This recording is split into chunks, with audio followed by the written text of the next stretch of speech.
जय श्री राम।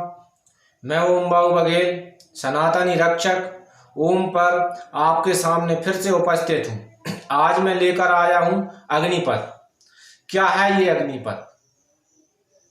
इस अग्निपथ के नाम पर इतना बवाल क्यों मचा हुआ है?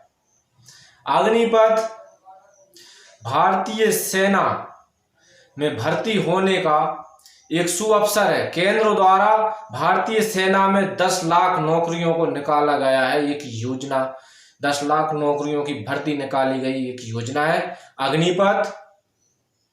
में आप निसंदेह होकर, निशंका होकर के आप जाइए। अग्निपथ जिस उम्र में आप दुकान पर, नुक्कड़ों पर, चौराहों पर गुटखा, पान, सिगरेट में वो उम्र निकाल देते हैं, जिस उम्र में आप online game, PUBG, free fire वगैरह फला फला क्या मालूम कौन कौन सी चीजों में आप निकाल देते हैं। 17 से 21 साल में आप अग्निपथ की परीक्षा दीजिए, भर्ती में सिलेक्ट हुई है। 10 लाख भर्तियां हैं, बिल्कुल आपको मौका मिलेगा। फिजिकल तैयारी कीजिए। आप अग्निपथ में जब सिलेक्ट होकर के जब अग्निपथ आप ज्वाइन करेंगे तो आपको मौका मिलेगा देश के लिए काम करने का। आपको मौका मिलेगा देश के लिए वो 4 साल जीने का। बिल्कुल निसंदेह होकर आप अग्निपथ के रास्ते पर जाइए। आप अग्निपथ ज्वाइन कीजिए। अग्निपथ पे कुछ राष्ट्र विरोधी ताकतें भ्रम फैला रही हैं, क्योंकि पहले की जो सरकारें थी उनमें क्षमता नहीं थी। पहले की जो सरकारें थी कम्युनिस्ट, सेकुलर लोगों के बीच में कैप्चर थी, कुछ विशेष लोगों के बीच में कैप्चर थी, क्योंकि वो राष्ट्र के लिए कुछ एक कठोर निर्णय लेने में सक्षम नहीं थी। लेकिन आज जो वर्तमान में जो सरकारें हैं, कई बार देश के हित में, राष्ट्र के हित में कठोर निर्णय लेने में सक्षम है। तो यहाँ इस दौर में, आज के इस दौर में राष्ट्रवादी लोग, राष्ट्रवादी विचारधारा लोगों के अंदर व्याप्त बहुत तेजी से हो रही है, और ये कुछ लोगों को देखा नहीं जा रहा है। और राष्ट्र विरोधी ताकतें षड्यंत्र बना करके हमारे बीच में आकर के हम कोई बेवकूफ बना करके हमसे आंदोलन करवाती हैं। हम किसान आंदोलन में देख चुके हैं। किसान आंदोलन, किसान जो बिल लाया गया था वो भी कोई गलत नहीं था, लेकिन ये वो कहीं होगा भी गलत, लेकिन ये अग्निपथ बिल्कुल भी कहीं से लेके कहीं तक गलत नहीं है, क्योंकि ये इंडियन आर्मी की योजना है। आप इंडियन आर्मी में जा रहे हो। कहते हैं आपको भड़काया जा रहा है, हमको भड़काया जा रहा है, भ्रमित किया जा रहा है कि आपका 4 साल बाद क्या भविष्य होगा, 4 साल में आप क्या कर लोगे। भाई 4 साल में आप क्या नहीं कर पाओगे। 4 साल में आप, 4 साल के बाद 25% लोगों को तो सिलेक्ट किया जाएगा जो स्थगित रहेंगे, लेकिन जो 75% लोग रिटायर्ड होकर के आएंगे। और अग्निपथ में आप इंडियन आर्मी में रहना, खाना, स्वास्थ्य सब कुछ फ्री है। जो आपकी सैलरी है वो पूरा का पूरा अमाउंट आपके पास सेविंग में बचेगा। पहली साल में आपको 21,000 रुपये सैलरी मिलेगी, जो 12 महीने में होते हैं 2,52,000 रुपये। दूसरी साल में आपको 23,000 रुपये सैलरी मिलेगी पर मंथ, जो 12 महीने में, पूरी साल में उसका अमाउंट होता है 2,77,000। तीसरे महीने में आपको मिलेंगे 25,890 रुपये। चौथे साल में मिलेंगे आपको 28,000 रुपये। कुल मिला के ये अमाउंट होता है 11,73,160 रुपये। और रिटायरमेंट होने के बाद में 11,71,000 रुपये आपको अलग से दिया जाएगा। तो यानी कि ये सब कुछ मिला के होता है 23,43,000 रुपये। यदि आप सैलरी का कुछ खर्च कर भी देते हैं तो 11,71,000 आपके पास बचेंगे। आप चाहें तो अपना उद्योग बना सकते हैं, आप व्यापार कर सकते हैं, कुछ भी नया व्यापार खोल करके 11,71,000 का अमाउंट कम नहीं होता। कुछ भी व्यापार कर सकते हैं आप। जो 4 साल आप बर्बाद करने वाले थे गली गली नुक्कड़ों पे चौराहों पर, उन 4 सालों में आपको कुछ करने का मौका मिलेगा। उन 4 सालों में आपको देश के लिए जीने का मौका मिलेगा। आप निसंदेह होकर के अग्निपथ के रास्ते पर जाइए। आपको दिग्भ्रमित नहीं होना। हमें दिग्भ्रमित करने वाले बहुत से लोग मिलेंगे, लेकिन हमें दिग्भ्रमित नहीं होना, क्योंकि यहाँ राष्ट्र विरोधी ताकतें बिलबिला रही हैं, क्योंकि इन्हों का आखिरी समय और आखिरी दौर चल रहा है और वो कहीं ना कहीं हमें गुमराह करने में कामयाब भी हो जाती हैं। हम समझ ही नहीं पाते।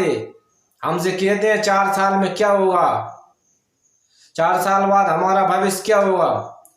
आपको स्पष्टता से बता रहा है, सरकारों ने बताया है, कई लोगों ने बताया, इंडियन आर्मी ने बताया है, कल अजीत डोभाल जी ने भी बताया था कि 4 साल के बाद में ये प्रोसेस तो रहेगी, लेकिन जो शासकीय नौकरी गवर्नमेंट देगी उसके लिए प्राथमिकता अग्निवीरों को होगी, चाहे वो सुरक्षा की हो, चाहे वो स्वास्थ्य की हो, चाहे वो किसी भी विभाग की हो, उसमें अग्निवीरों की प्राथमिकता रहेगी। आप कंपटीशन की भी तैयारी, कंपटीशन एग्जामों की भी तैयारी कीजिए वहां से आकर के। कितना अच्छा रहेगा, कितना अच्छा होगा जब हमारे देश के हमारे हर विभाग में बैठे हुए कर्मचारी अधिकारी वर्ग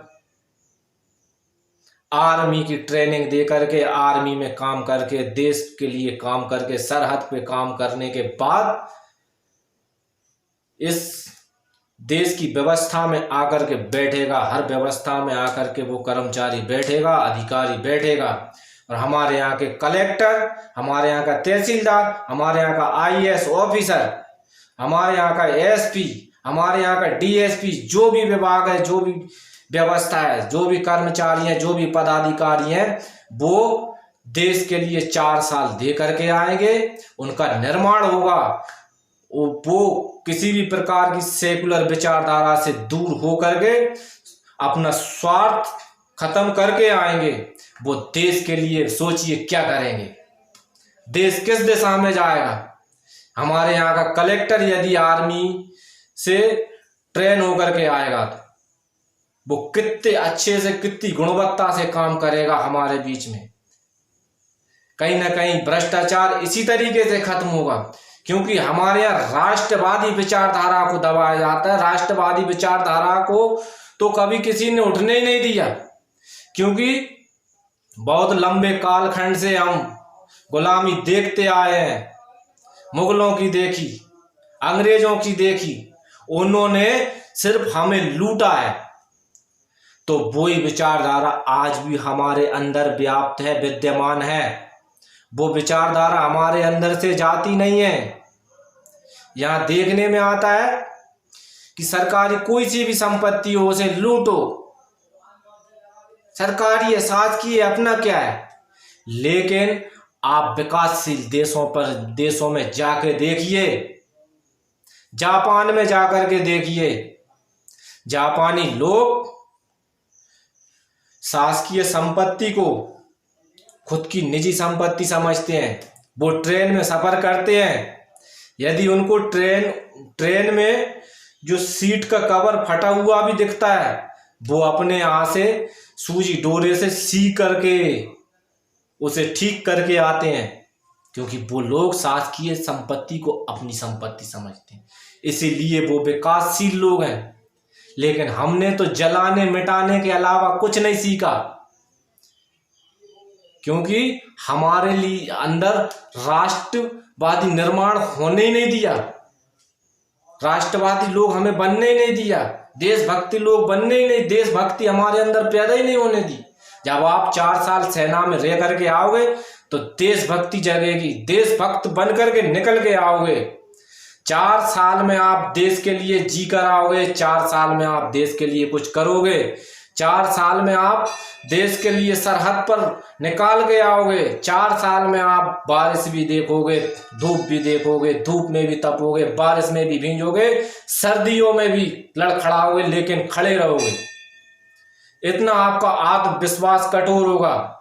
जिस प्रकार से सोना आग में से तप कर निकल कर कुंदन बनता है, उसी प्रकार से आप अग्निपथ के रास्ते से अग्नि परीक्षा दे करके जब आप बाहर आओगे तो सोने के कुंदन की तरह ही आप समाज में चमकोगे। निसंदेह होकर आप अग्निपथ के रास्ते पर जाइए। मेरा आपसे यही विनती है। ये दिग्भ्रमित लोगों से हमको भ्रमित नहीं होना, हमारा लक्ष्य मात्र एक ही रखना है।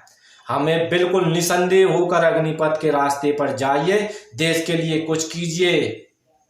जय श्री राम। मुझे जितना समझाना था, जिन शब्दों में मैं समझा सकता था, वो शब्द मैंने आपके सामने किए। जय श्री राम। मेरा आपसे यही विनती है, आप भ्रमित बिल्कुल मत होइए।